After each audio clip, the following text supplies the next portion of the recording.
Thomas Hobbes' Leviathan is the most direct example in our readings of a work created in response to traumatic political change. Hobbes's very long life encompassed most of a decades-long revolutionary upheaval in the British Isles. This revolution was itself a sideshow of the 30 Years' War on the European continent, a war that left the continent as ruined as it was in 1945. Hobbes was shaped by these upheavals. Born in 1588, just as the Spanish Armada tried and failed to invade England, Hobbes was educated at Oxford, where, like Machiavelli, he was steeped in Greek and Roman classics, along with the biblical tradition. He worked as the household tutor to the prominent Earl of Devonshire, whose patronage gave him the leisure and status to pursue a wide range of scientific studies. A committed supporter of King Charles I, Hobbes was forced into exile in Paris when civil war broke out between the king and his opponents in Parliament in 1640. In Paris, Hobbes lived in a large community of exiled royalists, who circulated stories of chaos, bloodshed, and disorder across Britain, complete with roving armies of religious fanatics and so-called parliaments of middle-class shopkeepers and farmers. It was in this atmosphere that Hobbes wrote Leviathan. Between 1640 and 1660, England was transformed by revolution. This period of civil war, social upheaval, and political innovation is the first of the modern revolutions, so called because they pitted quasi-medieval, absolutist monarchies against a rising alliance of the urban and rural middle classes. Violent struggles for political power cascaded into social revolution, in which a new social force, a new class, rooted in the commercial and capitalist middle classes, first appeared on the historical scene. The generic academic term for this class is the bourgeoisie, whose control over the capitalist system and the industrial economy ensured their rise to power as the dominant class in modern societies. We associate its seizure of power with a series of revolutions whose outcomes determine the development of the modern world. The English, Dutch, and French revolutions are the classic examples of successful bourgeois revolutions, among dozens of examples in Europe, Latin America, and Asia. In the case of the United States, the American Revolution of 1763 to 1789 expressed deep currents of bourgeois radicalism, and a growing body of scholarship pairs it with the Civil War and Reconstruction from 1860 to 1877 as another period of bourgeois revolution that established the supremacy of free labor capitalism. But back to the original case, the English Revolution. In 1640, the absolutist regime of King Charles I came to blows with Parliament, the kingdom's assembly of notables that, uniquely at the time, limited the king's ability to tax his subjects. Charles tried to emulate his fellow monarchs in France and Spain, who exercised complete authority over governments with increasingly robust powers to extract wealth from society. But royal power in England, by comparison, had always been weaker than it was on the continent, and Charles' belligerent efforts to build an absolutist state in which his word would be law ran into ferocious opposition by new forces in Parliament. These middle-class, commercially oriented members of Parliament were primarily Puritans, whose opposition to Charles' absolutism was expressed as resistance to his religious claim that as head of the Church of England he was ordained by God to rule his subjects. The English Puritans were austere, radical Protestants who resisted the authority of the English church hierarchy. Since the church was a part of the state, resistance was tantamount to treason. Intense state persecution led some of the most militant Puritans to flee the country, first to Amsterdam, and then to Plymouth and New England, where Puritanism would become a foundational element of American culture. A religion of aspirational strivers from the middling classes, Puritanism gave Charles' opponents an ideological cohesion that allowed them to organize an armed challenge to the monarchy. Years of civil war convulsed England, Scotland, and Parliament. And at the close of the first period of struggle, Charles was captured by the victorious parliamentary forces. The revolutionary New Model Army, commanded by Puritan hardliners and full of soldiers with radical democratic ideas, became the real power in England. It was based on the army's strength that parliamentary leaders led by General Oliver Cromwell proceeded to convict Charles for treason and then behead him. Now, Nothing marks a modern revolution quite like the killing of a king, and Charles' death set off another round of warfare, in which the English Commonwealth, a Puritan military dictatorship, fought to secure its rule against rebellion and invasion. Meanwhile, the fall of the monarchy set off a period of intense cultural activity that generated a host of new radical Puritan sects and a flood of sectarian literature, establishing the first standards for freedom of speech and freedom of the press as logical outcomes of the freedom of religious conscience that the revolution had established. This cultural revolution would prove to be one of the most enduring changes of this period, and contributed mightily to slowly emerging concepts of liberalism. But in political terms, the revolutionary experiment ground to a halt in 1660, following the death of Cromwell, a mutiny in the army, and finally the restoration of the monarchy under Charles II, son of the beheaded king.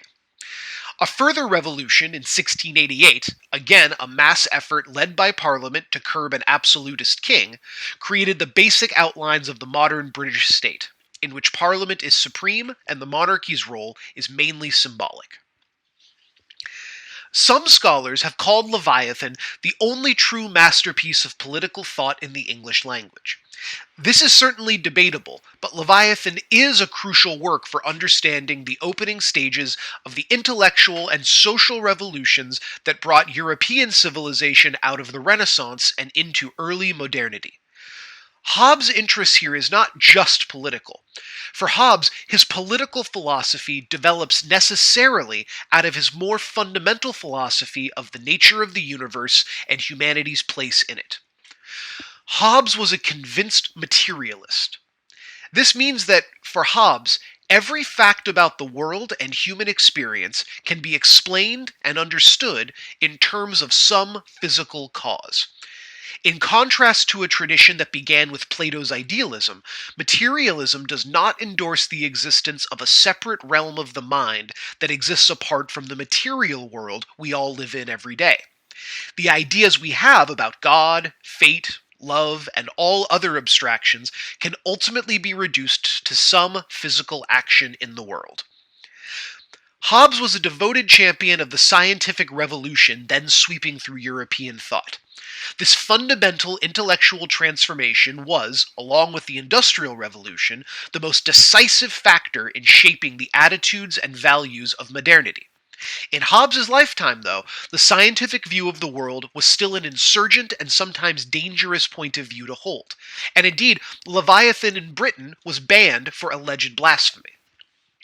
What was blasphemous in Hobbes' philosophy was very much like what was seen to be blasphemous in Isaac Newton's theories of physics.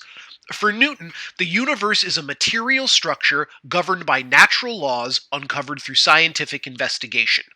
It is not a single creation that manifests the power and goodness of God. Instead, the universe is a gigantic machine, and in principle, anyone can run a machine once they familiarize themselves with all of its parts. In this sense, science is really about acquiring the knowledge necessary to master and manipulate nature. Hobbes thinks human beings and human societies operate on the same basis.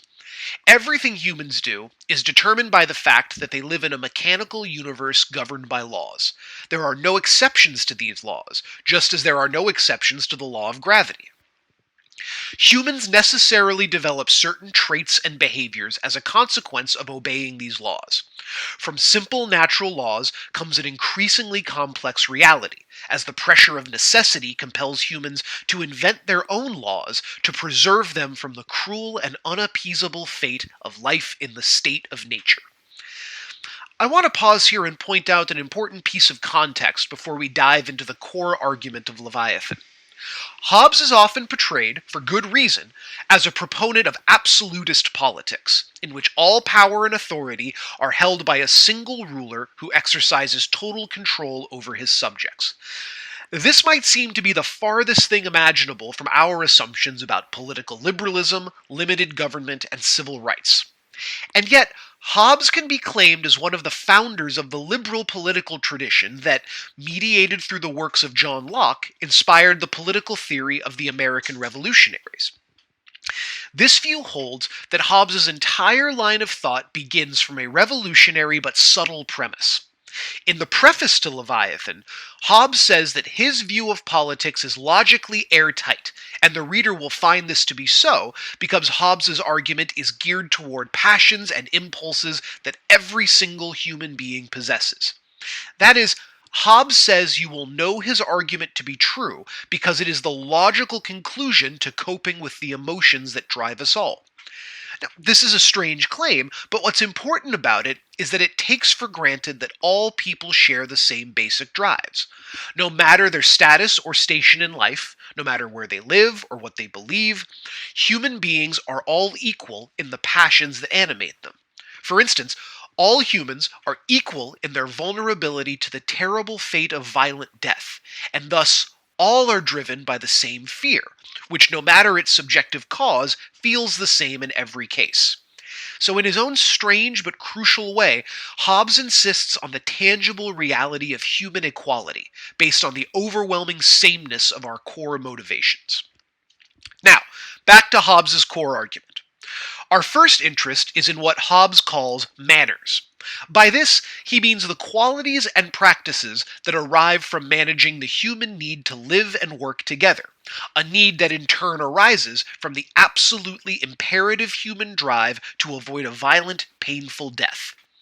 Hobbes stakes a lot on this claim about the all-important, motivating fear of dying horribly.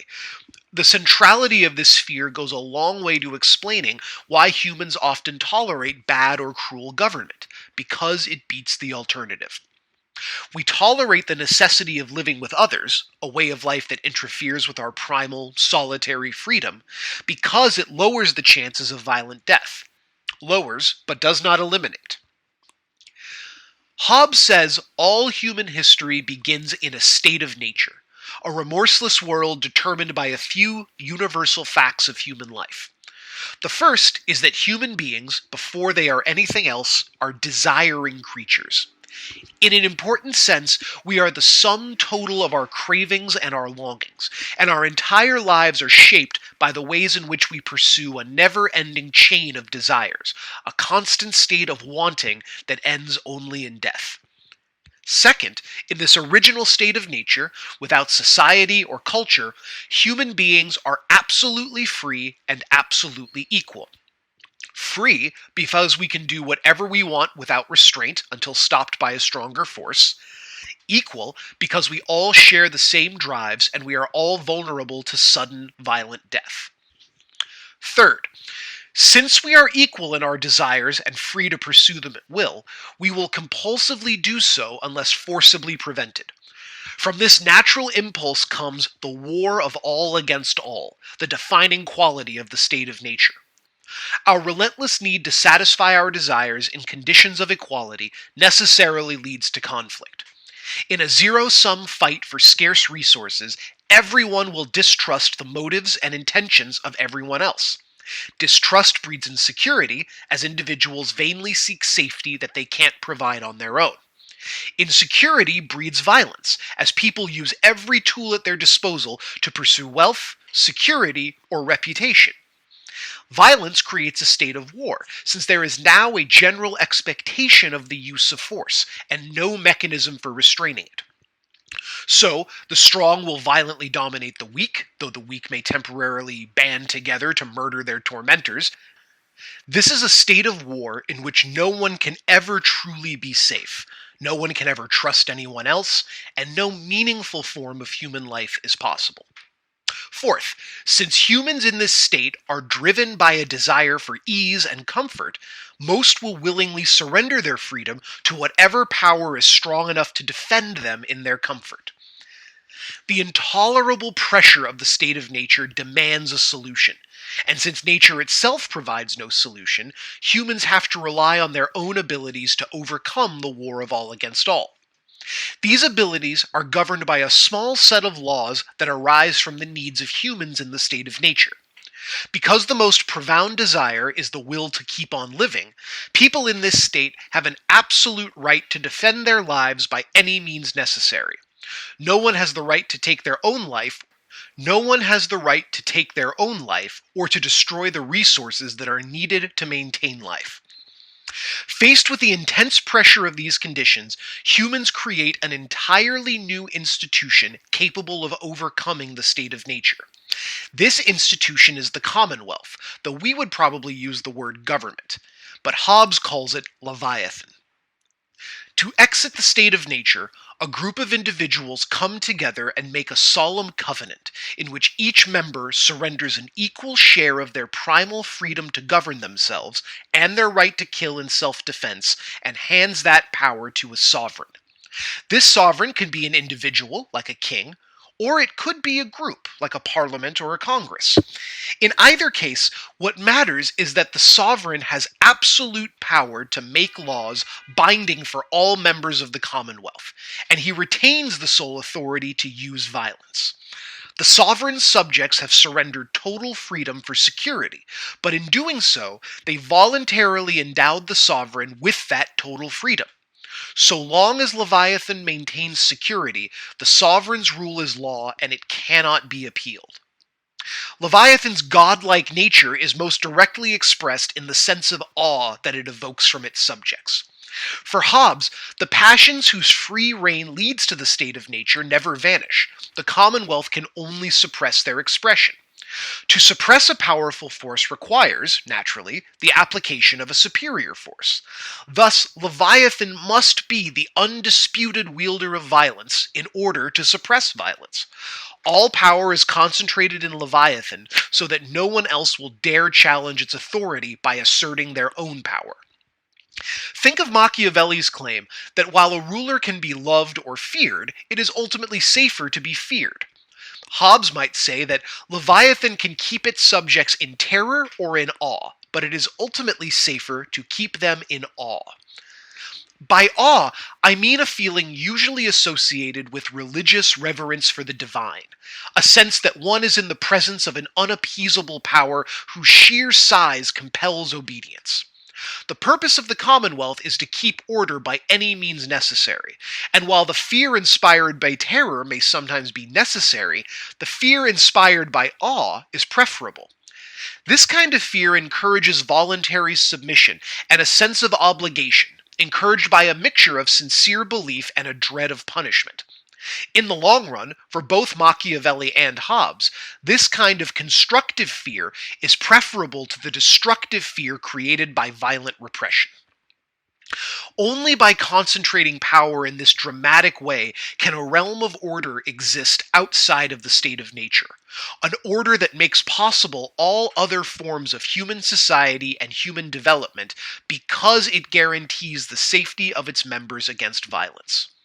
This is why Hobbes calls the Leviathan a mortal god.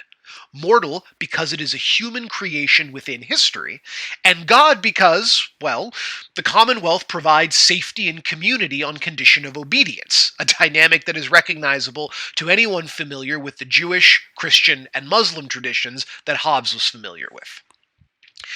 We are far away from Aristotle's vision of the good life. The Leviathan is not a telos. It is not some natural end toward which humans strive. It is a harsh necessity demanded by the logic of life in the state of nature.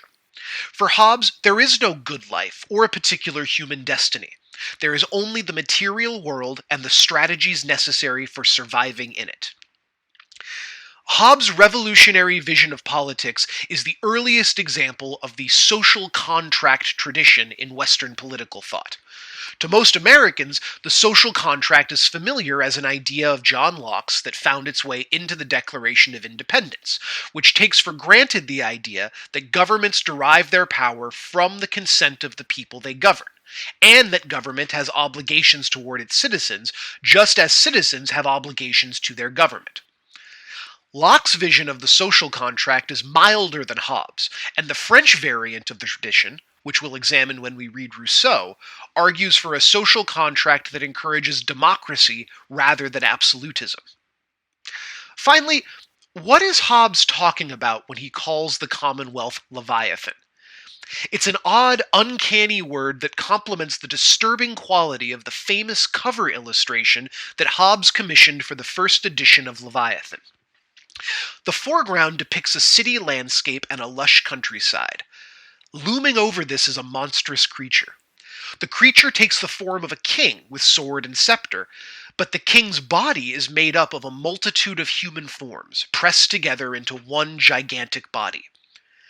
This is a literal depiction of the body politic, a medieval notion that conceived of the people of a country as members of one metaphorical body, in which the king might be the head, the farmers the hands, and so on. This actually derives from the ancient concept of the Christian church as the body of Christ, in which all believers make up, as it were, the divine shape. But it's also a monstrous, terrifying creature, a looming giant capable of using tremendous violence. This is where the word Leviathan comes in. The word itself is Hebrew and refers to a giant sea monster referenced in the Bible and that is common to many Semitic mythologies. In these same mythologies, the Leviathan is also a representation of the primal chaos that existed at the beginning of time, when God slaughtered the Leviathan in battle and made the universe out of his corpse. The Leviathan also appears in Herman Melville's Moby Dick, where the white whale obsessively hunted by Ahab and the Pequod is repeatedly identified with this primal beast. The white whale is identified with Leviathan because both are expressions of power beyond human imagination, a force that defies our understanding. I'll take a minute here to also suggest to folks that if you find yourself with some extra time in need of something to read, by all means, please read Moby Dick. It is probably one of the supreme works of art created in America, and it has more to say about the nature of American life and the structure of the American imagination than almost any other book could. So please, by all means, get yourselves a copy of it, read it, you won't regret it. But to close up, it may be that the Leviathan is a metaphor for the transition out of nature and into society. It may also signal a note of ambivalence about the harsh means by which humans escape the state of nature. An absolutist government might be necessary to establish order, but what happens when that government turns its violence inward against its own people? What happens when the body politic begins to fall apart? And what happens when the great beast rises out of the sea?